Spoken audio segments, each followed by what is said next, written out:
പൊയ്യാറമഠം ഓം ശ്രീ വിഷ്ണുമായ നമഃ. ഞാൻ ഷെറിൻ, പൊയ്യാറ ശ്രീ വിഷ്ണുമായ മഠം.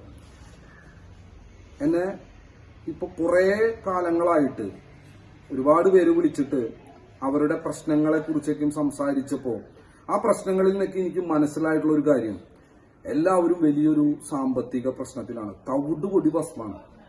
കരിയർ ആണെങ്കിൽ ആവട്ടെ, അവരുടെ ജീവിതപരമായിട്ടുള്ള കാര്യങ്ങളാവട്ടെ, എല്ലാത്തിനും ഇപ്പോ സാമ്പത്തികം വളരെ ഇമ്പോർട്ടന്റ് ആണ്. എല്ലാ ആൾക്കാരുടെ അടുത്തും ഞാൻ സംസാരിക്കുമ്പോൾ അവർ പറയുന്നത്, ഞാൻ എന്റെ കയ്യിൽ ഒരുപാട് പൈസ ഉള്ള സമയത്ത് ഞാൻ ഒരുപാട് പേരെ ഹെൽപ്പ് ചെയ്തിട്ടുണ്ട്, ഒരുപാട് കാര്യങ്ങൾ ചെയ്തു കൊടുത്തിട്ടുണ്ട്. പക്ഷെ എന്റെ ജീവിതത്തിൽ ഒരു പ്രശ്നം വന്നപ്പോ എനിക്ക് ഒരു സപ്പോർട്ടും ആരുടെ ഭാഗത്തുനിന്നില്ല. ഈവൻ എന്നോട് ഒരാൾ പോലും സംസാരിക്കുന്നില്ല, എന്നെ ഒന്നും കെയർ ചെയ്യുന്നില്ല. പോട്ര എന്ന് പറയുന്ന രീതിയിൽ ഒന്ന് തോളത്ത് തട്ടി നമ്മളെ ഒന്ന് സ്വാന്തനിപ്പിക്കാൻ പോലും ആൾക്കാരില്ല എന്ന് പറഞ്ഞിട്ടുള്ള ഭയങ്കര വൈകാരികമായിട്ട് അവരുടെ ജീവിതത്തിൽ അവർ ഫേസ് ചെയ്തിട്ടുള്ള പ്രശ്നങ്ങൾ എന്നോട് പറയാറുണ്ട്. അപ്പൊ ഞാനതെല്ലാം കേട്ട് വളരെ ചിരിച്ച് തമാശയായിട്ടിരിക്കുന്ന ഒരു അവസ്ഥ ആണ് ഉള്ളത്. അപ്പൊ അവരെന്നോട് ചോദിക്കും, എന്താ സ്വാമി ഇങ്ങനെ സിമ്പിളായി ചിരിച്ചിരിക്കണേന്ന് ചോദിക്കാറുണ്ട്. അപ്പൊ ഞാൻ അവരോട് പറയുന്ന കാര്യം, നിങ്ങൾ ഈ പ്രതീക്ഷിക്കുന്നതാണ് പ്രശ്നം. നിങ്ങൾ ആൾക്കാരെ ഹെൽപ്പ് ചെയ്തിട്ടുണ്ടോ? നിങ്ങൾ ആൾക്കാരെ ഹെൽപ്പ് ചെയ്തിട്ടുണ്ടെങ്കിൽ നിങ്ങൾ പെട്ടു. ഇവിടെ നമ്മൾ ഒരാളെ ഹെൽപ്പ് ചെയ്തു, നമ്മൾ ഒരാളെ ഡെവലപ്പ് ചെയ്തു, നമ്മൾ ഒരാളെ ഭയങ്കര വലിയ ഉയർച്ചയിലേക്ക് എത്തിച്ചു എന്ന് പറഞ്ഞ് നമ്മൾ ഊറ്റം കൊണ്ടിട്ട് ഒരു കാര്യമില്ല. നമുക്കൊരു പ്രശ്നം ഉണ്ടാവുമ്പോൾ ഒരാളുണ്ടാവില്ല എന്നുള്ളത് ആദ്യം ദൈവം പഠിപ്പിച്ചാന്ന് കൂട്ടിയാൽ മതി. നമ്മുടെ കയ്യിൽ പൈസ പോയാൽ ഒരാൾ തിരിഞ്ഞു നോക്കാനുണ്ടാവില്ല. ഒരാള് പോലും നിങ്ങളുടെ വീട്ടിലേക്ക് പോലും ഒരാൾ വരിക പോലില്ല, നിങ്ങൾ ഒരു ഫംഗ്ഷന് വിളിക്കൂല. കാരണം സാമ്പത്തികമാണ് ഇന്നത്തെ ഏറ്റവും വലിയ കാര്യം. നിങ്ങളുടെ കയ്യിൽ പൈസ ഉണ്ടോ? നിങ്ങളുടെ കയ്യിൽ നിങ്ങളുടെ ഒപ്പം ആൾക്കാരുണ്ട്. നിങ്ങളുടെ കയ്യിൽ സാമ്പത്തികപരമായിട്ട് ഒരാളെ ഹെൽപ്പ് ചെയ്യാനായിട്ടുള്ള പൈസ ഇനിയുമുണ്ടോ? അപ്പൊ ആൾക്കാരുണ്ടാവും. കാരണം നിങ്ങളുടെ കയ്യിൽ നിന്ന് എത്രത്തോളം പൈസയും എത്രത്തോളം ശാരീരികമായും മാനസികപരമായിട്ടുള്ള സഹായം മാത്രം ആൾക്കാർ ആഗ്രഹിക്കുള്ളൂ. അല്ലാണ്ട് അവര് തിരിച്ച് നമ്മളെ സഹായിക്കുക എന്നുള്ള ആറ്റിറ്റ്യൂഡിലല്ല. അങ്ങനെ വരുന്ന ഈ കാലഘട്ടത്തില് നമ്മളെ ആരും സഹായിക്കില്ല എന്ന് നമ്മൾ പറയുന്നതിൽ എന്താ അർത്ഥമുള്ളത്?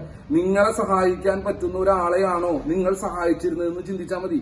നിങ്ങൾ ഒരു തരത്തിലും സഹായിക്കാൻ പറ്റാത്ത ഒരാളെയാവും നിങ്ങൾ സഹായിച്ചിട്ടുണ്ടാവുക. ഓക്കെ, അപ്പൊ പിന്നെ ആ സഹായിച്ചതിനെ നമ്മൾ ഒരിക്കലും അത് വലിയൊരു സംഭവമായിട്ട് പറയാൻ പാടില്ല. അത് നമ്മൾ 100% സേവനായിട്ട് കാണണം. എന്നുവെച്ചാൽ നമ്മളെ സഹായിക്കാൻ പറ്റാത്ത ഒരാളെ നമ്മൾ സഹായിച്ചു കഴിഞ്ഞാൽ നമുക്കൊരു പ്രശ്നം വന്നാൽ അവർക്ക് നമ്മുടെ അടുത്ത് വന്നിട്ട് കരയാനല്ലേ നിവൃത്തിയുള്ളൂ. ഇതിന് ദൈവത്തിന് കുറ്റം പറഞ്ഞിട്ട് ഒരു കാര്യമില്ല. നമ്മളുടെ പ്രവർത്തികൾ കൊണ്ടുള്ള ഫലമായിട്ട് കൂട്ടിയാൽ മതി. പിന്നെ വിജയിക്കണം എന്നുള്ളത് നമ്മളുടെ മാത്രം ആവശ്യമാണ്. ഒരാൾ വന്നിട്ട് നമ്മളോട് വന്നിട്ട് വിജയിക്കാനൊന്നും പറയില്ല. നമ്മളുടെ ആയുസ് പോയി, ആരോഗ്യം പോയി, നമ്മളുടെ ബുദ്ധിപരമായ കാര്യങ്ങൾ പോയി, കർമ്മ മേഖലയിൽ നമ്മൾ ഇന്ന് ഔട്ട് ഓഫ് ഫാഷനായി.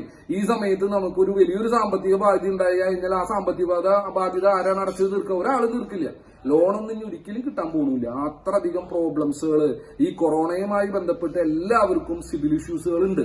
ഇതൊക്കെ ഞാനിപ്പോ പറയുന്നത് വളരെ നാച്ചുറൽ ആയിട്ട് ഇന്ന് നടക്കുന്ന കാര്യങ്ങളാണ് പറയുന്നത്.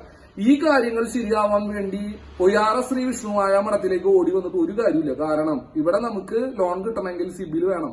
സിബിൽ ഉണ്ടാക്കുന്ന വിഷ്ണുമായ സ്വാമി എന്നല്ല. അപ്പോ സിബിൽ ഇല്ലാത്ത നിങ്ങളെ സംബന്ധിച്ചിടത്തോളം നിങ്ങൾക്ക് ലോൺ കിട്ടാൻ വേണ്ടി നിങ്ങൾ പേപ്പർ കൊടുത്തിട്ടുണ്ട്, ആ ലോൺ പാസ്സാക്കി തരാനായിട്ട് പറഞ്ഞാൽ അത് ഏത് ചാത്തനെ പറ്റാന്ന് എനിക്കറിയില്ല. അപ്പോ അങ്ങനെയുള്ള ഒരു മായയും അങ്ങനെയുള്ള ഒരു ഫൂളിഷ്നെസ്സും നമ്മൾ ചിന്തിക്കുന്നതിൽ അർത്ഥമില്ല.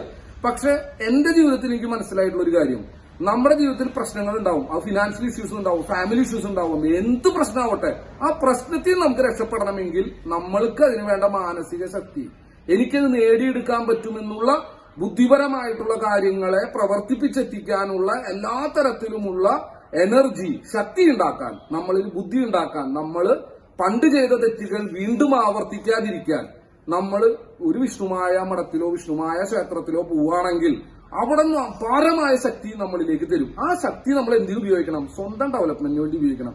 സ്വന്തം കാര്യം നോക്കാൻ പറ്റാത്ത ഒരാൾക്ക് വേറൊരാളുടെ കാര്യത്തെ കുറിച്ച് ചിന്തിക്കുന്നതിൽ ഒരു അർത്ഥമില്ല. മൈൻഡ് യുവർ ഓൺ ബിസിനസ് എന്ന് പറയുന്നത് നിങ്ങൾ നിങ്ങളുടെ സ്വന്തം കാര്യം ആദ്യം നോക്കൂ. നിങ്ങൾ ആദ്യം രക്ഷപ്പെട്ടാൽ മാത്രമേ നിങ്ങൾക്ക് വേറൊരാളെ രക്ഷപ്പെടുത്താൻ പറ്റുള്ളൂ. അതൊരു കോമൺ സെൻസ് ആണ്. അതിന് വിഷ്ണുമായ സ്വാമിയും ചാത്തന്മാരും നിങ്ങളെ അനുഗ്രഹിക്കട്ടെ. അതിനെന്നും നിങ്ങളുടെ കൂടെ പൊയ്യാറ വിഷ്ണുമായ മഠത്തിലെ വിഷ്ണുമായ സ്വാമിയും ചാത്തന്മാരും ഉണ്ടാവും. നമ്മൾക്കാണ് വിജയിക്കേണ്ടത്. അത് നമ്മുടെ മാത്രം ആവശ്യമാണ്. അതിനുവേണ്ടി ഏതറ്റം വരെ പോവാൻ നിങ്ങൾ തയ്യാറാണെങ്കിൽ നിങ്ങളുടെ കൂടെ അതൊരു പണമോ നിങ്ങളുടെ കയ്യിൽ നിന്ന് വാങ്ങുന്ന വേറെ ഒരു കാര്യം പൈസയില്ല. നിങ്ങൾ ഇഫേർട്ട് ഇടാൻ തയ്യാറാണെങ്കിൽ നിങ്ങളുടെ കൂടെ നിന്ന് നിങ്ങളെ ശക്തിപ്പെടുത്താൻ ഞാനും എന്റെ കുടുംബവും ഉണ്ടാവും എന്നൊരിക്കൽ കൂടി പറഞ്ഞുകൊണ്ട് തൽക്കാലം ഞാൻ നിർത്തും.